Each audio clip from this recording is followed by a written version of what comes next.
আমি কেন এসেছি নয়, বাংলার মানুষ চাইছে যে ২৬-এর নির্বাচন তৃণমূলের বিসর্জন। বাংলার মানুষ আজকে অতিষ্ঠ হয়ে গিয়েছে এই তৃণমূলের অত্যাচারের বিরুদ্ধে, তৃণমূলের দুর্নীতির বিরুদ্ধে, তৃণমূলের অপশাসনের বিরুদ্ধে।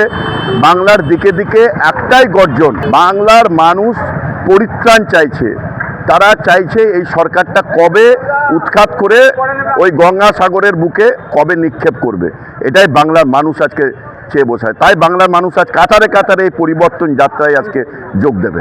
একদম আমি একটা সামান্য ব্যক্তি, গোটা বাংলার মানুষ আজকে চাইছে যে এই দুর্নীতি, এই ধান্দাবাজ, এই ধর্ষক, এই দল যেখানে নারীদের নিরাপত্তা নেই, প্রতিনিয়ত মা বোনেদের ইজ্জত নিয়ে খেলা চলছে, সেখানে বাংলার মা বোনেরা আজকে গর্জন করে উঠছে যে এই বাংলার পরিবর্তন আমরা চাই।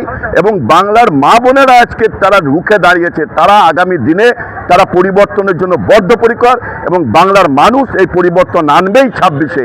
এটা একদম শপথ নিয়ে বসে আছে বাংলার মানুষ।